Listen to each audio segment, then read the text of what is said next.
ಹಾಗೆ ಸಂತೋಷದ ವಿಷಯ. ಯಜ್ಞ ಸಂಪೂರ್ಣವಾಗಿದೆ, ಔಭೃತವಾಗಿದೆ. ಸಂತೋಷದ ವಿಚಾರವನ್ನು ಲೋಕವೇ ತಿಳಿಯುವಂತಾಗಿದೆ.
ಮರ್ಯಾದೆ ಹೋಯ್ತು. ವರ್ಷದಲ್ಲಿ ಮಾಡಬೇಕಾದಂತ ಕಾರ್ಯಕ್ರಮವನ್ನು ಒಂದು ದಿನದೊಳಗೆ ಮಾಡಿ ಮುಗಿಸಿದ್ದಾನೆ. ಹಾಗಾದರೆ ಈ ದಂತವತ್ರ ಇದ್ದು ಫಲವೇನು ಹೇಳು?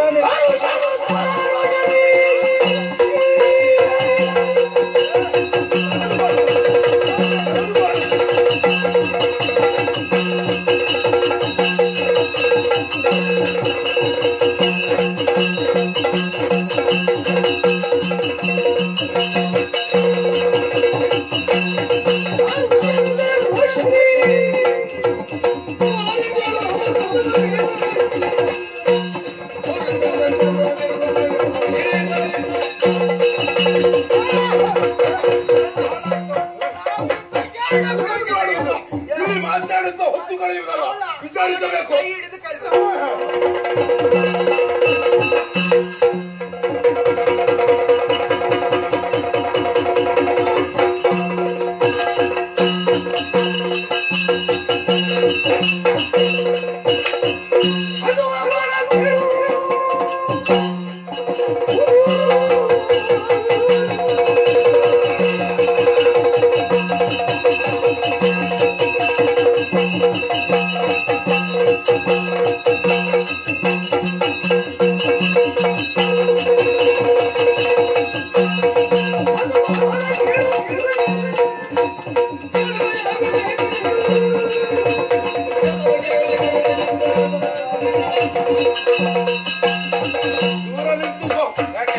ಗೊಲ್ಲರ ಕುಲದಲ್ಲಿ ಹುಟ್ಟಿದವ ನೀನು.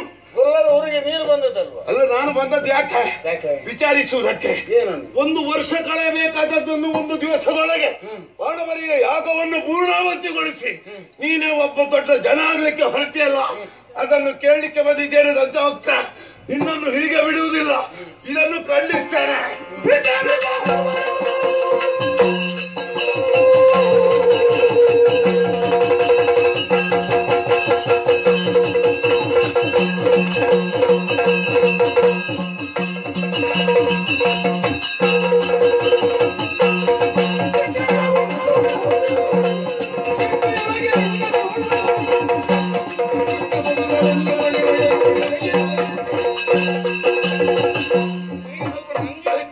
ನಂಜು ಅಂತ ಹೇಳಿದ್ರೆ ಮತ್ತೆ ನೀನು ಮಾಡಿದ್ದನ್ನು ನೋಡಿ. ಯಾರಾದ್ರೂ ಒಳ್ಳೆಯ ಕಾರ್ಯಕ್ರಮ ಮಾಡ್ತಾರೆ ಅಂದಾದ್ರೆ ಅದಕ್ಕೆ ಪ್ರೋತ್ಸಾಹ ಕೊಡಬೇಕು. ಈ ಮೀಸೆ ಇದ್ದು ಬಲ ಏನು ಅಲ್ಲ, ನಿನಗೆ ಆಗುವುದಿಲ್ಲ, ಮಾಡುವವರಿಗೆ ಯಾಕೆ ಉಪದ್ರ ಕೊಡುತ್ತೆ? ನಾನು ಉಪದ್ರ ಕೊಡುವುದಲ್ಲ, ಮತ್ತೆ ನಮಗೆ ಒಂದು ಮಾತನ್ನು ಕೇಳರೆ, ನಮ್ಮಲ್ಲಿ ಒಂದು ಮಾತನ್ನು ಆಡರೆ, ನೀನು ಇನ್ನಷ್ಟಕ್ಕೆ ಕಾರ್ಯಕ್ರಮವನ್ನು ಮಾಡಿ ಕೇಳಿ ನನಗೇನು ಆಗಬೇಕಲ್ಲ. ನಿಮ್ಮಲ್ಲಿಗೆ ಅಶ್ವ ಬರ್ಲಿಲ್ಲ, ಬರ್ತಿದ್ರೆ ನಿನ್ನದ್ದು ಒಂದು ಕೈ ನೋಡುದಕ್ಕಿತ್ತು ನಮ್ಮವರು. ಈಗ ಬಂದಿದ್ದೀಯಲ್ಲ, ನೀನು ಒಂದು ರೀತಿಯ ಮಾನಸಿಕ ರೋಗಿಯಾಗಿ ಇವಾಗ ಆಗಿದ್ದೇನೆ. ಕೃಷ್ಣ ಹೀಗೆ ಮಾಡಿದ್ದಾನೆ, ನಮ್ಮ ಕೈಯಲ್ಲಿ ಆಗ್ಲಿಲ್ಲ. ಏನು ನನ್ನನ್ನು ಕೆಣಕಿ ಬದುಕುವ ಯೋಚನೆ ಉಂಟಾ? ಇದರ ತನಕ ಮಾನಸಿಕ ಇಲ್ಲ. ಸುದರ್ಶನ ಉಂಟು ಕೈಯಲ್ಲಿ.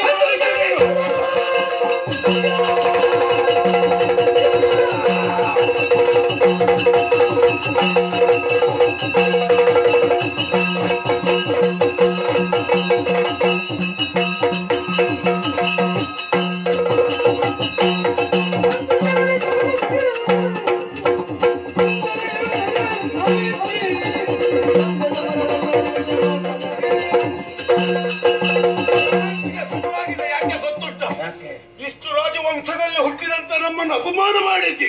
ಕೇವಲ ನಮ್ಮಲ್ಲಿ ಹೇಳಿದ ಕೇಳಿದ ಕಾರ್ಯಕ್ರಮವನ್ನು ಮಾಡಿ ಪೂರ್ಣಯಿಸಿದ್ದಿ. ಕೊಡ್ತಿದ್ರೆ ನಮ್ಮ ಯಾಗಕ್ಕೆ ನೀನು ಕೋಟಿ ಕೊಡ್ತಿದ್ಯಾ? ಕೋಟಿ ಅಲ್ಲ, ಕೈಯಲ್ಲಿರುವುದರಲ್ಲೇ ಕೊಡ್ತೇನೆ.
ನೀನು ಕೇರಳದಿಂದ ಬಂದದ್ದು? ಎಲ್ಲಿಗೆ?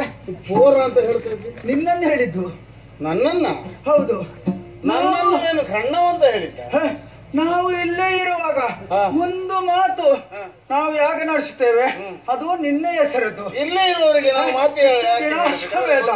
ಓ, ನೀನು ಅಶ್ವಮೇಧ ಮಾಡ್ಲಿಕ್ಕೆ ಹೊರಟದಲ್ವ? ಓಹೋ, ಒಂದು ಮಾತು ಹೇಳಲಿಲ್ಲ.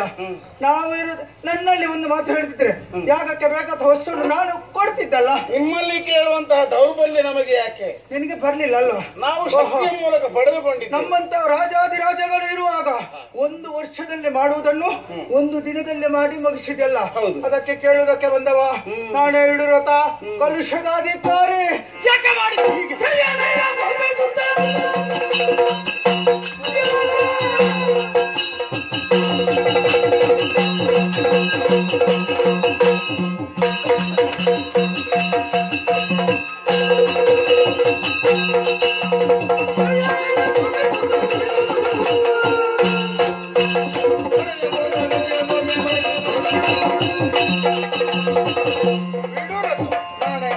ನಾನು ಬಾಲಕೃಷ್ಣ ಅಲ್ಲ.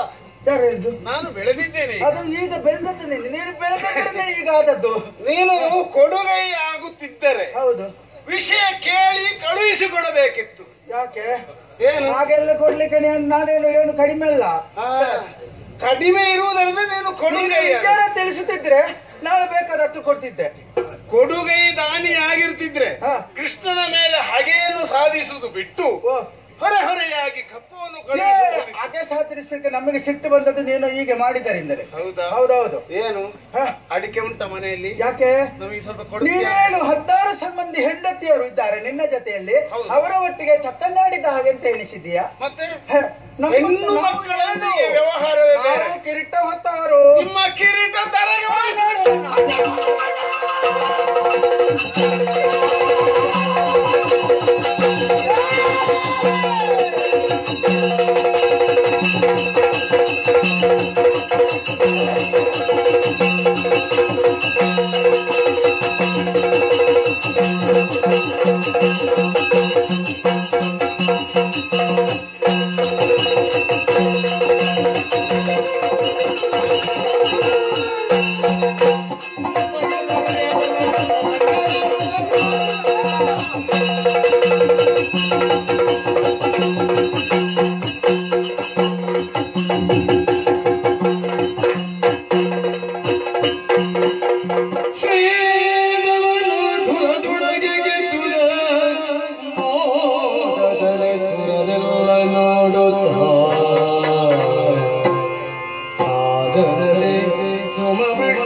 ಮಾಧವನ ಸುಮಗುದಲ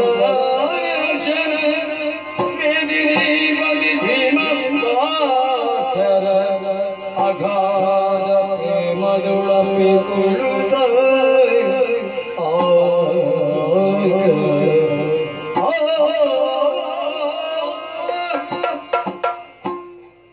ಒಮ್ಮೆಲೆ ಬಂದಂತಹ ದಾನ ಹಾಗೂ ದಂತವಕ್ತ್ರನು ವಿಡೂರತನು ಅವನ ಸೈನ್ಯವು ಸುದರ್ಶನದ ಮುಂದೆ ಸರ್ವನಾಶವಾಗಿ ಹೋಯಿತು. ಅಹಂಕಾರ ಯಾವತ್ತೂ ಹೆಚ್ಚು ಹೊತ್ತು ಇರುವುದಿಲ್ಲ ಎನ್ನುವುದಕ್ಕೆ ಇವರು ಸತ್ತದ್ದೇ ನಿದರ್ಶನ. ಇವರು ಸತ್ತ ವರ್ತಮಾನವನ್ನು ತಿಳಿದ ದೇವತೆಗಳು ಸಂತುಷ್ಟರಾಗಿದ್ದಾರೆ. ಭೂಭಾರ ಇಳುಹಿತು. ಆ ಕಾರಣಕ್ಕಾಗಿ ಸುಮವೃಷ್ಟಿಯಾಗುತ್ತಾ ಇದೆ. ಲೋಕ ಸಂತುಷ್ಟಿಗೊಂಡಿದೆ ಎಂಬುದಕ್ಕೆ ಇದೇ ಸಾಕ್ಷಿಯಲ್ವೇ. ಭೀಮ ಪಾರ್ಥರ ತೋಳ ಸಾಹಸದಿಂದ ಒಂದು ದಿನದ ಯಜ್ಞ ಪೂರ್ಣವಾಗಿ ನೆರವೇರಿದೆ. ಈ ಸಂತೋಷವನ್ನು ನಾವೆಲ್ಲರೂ ಇದ್ದುಕೊಂಡು ಆದಷ್ಟು ಸಂಭ್ರಮದಿಂದ ಆಚರಿಸಿ